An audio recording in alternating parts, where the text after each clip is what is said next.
You're probably aware by now that God of War Ragnarok is an incredible game.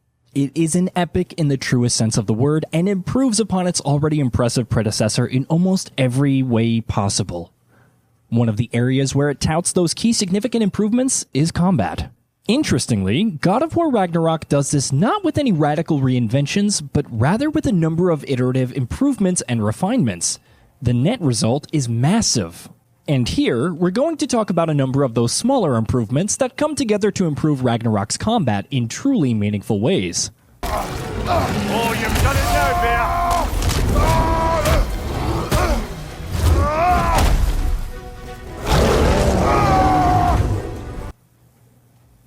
bear! Enemy variety. Enemy variety was an area where 2018's God of War received plenty of criticism, and clearly the developers at Santa Monica Studio took the criticism to heart. Right from the get-go, God of War Ragnarok makes it abundantly clear that it has a far bigger and more varied roster of enemies to throw at you. As Kratos and Atreus visit different realms and locations, they come across a great number of unique threats, which is something that doesn't let up until very close to the end of the game. Given how long and dense God of War Ragnarok is, consistently keeping up that level of meaningful variety is no easy accomplishment.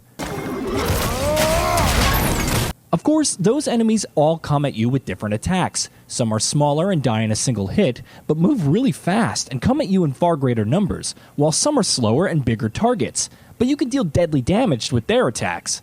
Some can explode when they die, some can spew poisonous gases at you, some are extremely fast and agile, some are much more dangerous from range.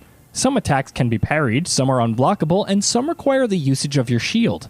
From their design to their movement and attack patterns, enemies in God of War Ragnarok sport a great deal of variety, and you're consistently encouraged to make full and proper use of all of the tools and abilities at your disposal.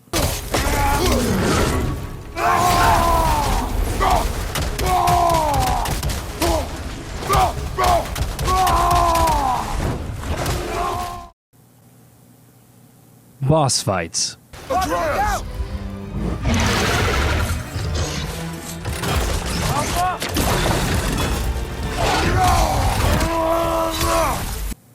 This is another area where God of War Ragnarok significantly ramps things up compared to its predecessor. While the 2018 title was a little low on the set-piece boss battles, Ragnarok is abundantly packed with them. Of course, we're not going to go into full detail on them because they're best enjoyed unspoiled, but suffice it to say that these battles do an excellent job of capturing the scale that this series has always been known for, especially when it comes to its boss battles. Beyond its mainline story bosses, God of War Ragnarok has plenty of mini-bosses and optional bosses as well. There is some repetition here, as you might expect, but it's far less blatant than the cavalcade of trolls and variations of trolls that God of War 2018 threw at you. There's a decent amount of variety where the optional bosses and mini-bosses are concerned, and they're also just much more fun to take on in combat. And of course, those looking for a meaty endgame to dive into aren't going to be disappointed. Ragnarok has plenty of grueling endgame bosses waiting to be uncovered once you've rolled through the credits. Much more visceral. God of War's combat has always been visceral since the very first moment when we took control of Kratos on the deck of a ship in the Aegean Sea, on a PlayStation 2 back in 2005. Even when it completely reinvented itself with the 2018 title, the series retained the brutality and adrenaline-fueled nature of its combat, and sure enough, God of War Ragnarok improves upon that aspects as well. From Kratos' expanded range of attacks and combos to the several different ways he executes enemies with his special finisher attacks, Ragnarok's combat cranks things up to 11 where the sheer brutality and weight of its combat is concerned.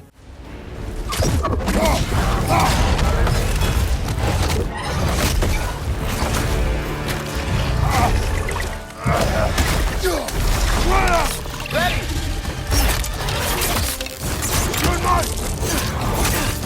Together! Improved loot and progression. Loot and expanded progression mechanics were a big part of God of War 2018's top-to-bottom gameplay reinvention, and it's fair to say that its implementation had plenty of room for improvement. Well, Ragnarok definitely makes those improvements. Upgrades and loot feel much more rewarding, and while that does of course make exploration more engaging, it has a direct impact on combat as well. Tinkering with your build is a great deal more satisfying, thanks in large part to a number of refinements and tweaks. Enchantments, for instance, are handled through a new piece of equipment called the Amulet of Yggdrasil, which streamlines and improves the process. Similarly, all armor pieces can now be leveled up to level 9, which means players are encouraged to properly invest in armor pieces of their choosing. Elemental effects.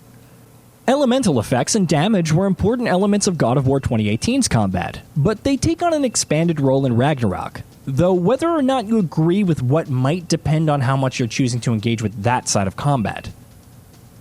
Given how much more challenging Ragnarok is, even on the default difficulty, freezing enemies or setting them on fire using the axe or the blades respectively feels far more useful in combat. As such, skills and combos that dish out greater elemental damage feel far more valuable as well.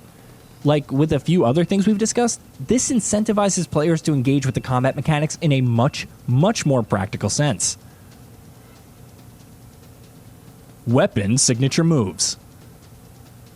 Weapon signature moves are another neat addition and also tie in with elemental damage.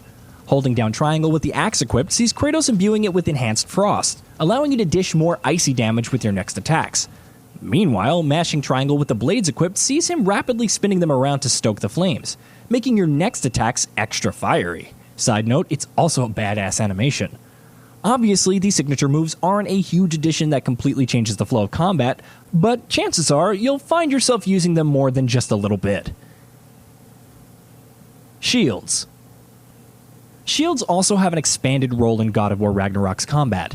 The game lets you equip a number of different shields, all of which not only have their own upgrade paths and attachments, which in turn can also be upgraded, but also come with wildly varying attributes.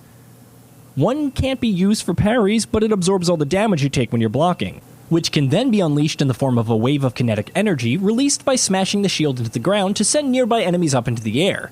Another is a high-risk, high-reward affair, demanding perfectly timed parries, which leaves plenty of room for failure, and incurring damage in combat. But if you time it right, you can unleash an attack that sends enemies flying. Of course, there are more that you get access to later on in this case. Meanwhile, every so often, enemies will use unique attacks that cannot be blocked, with a blue ring appearing around them as they're readying themselves. Interrupt these attacks in time with your shield special attack, because they do plenty of damage.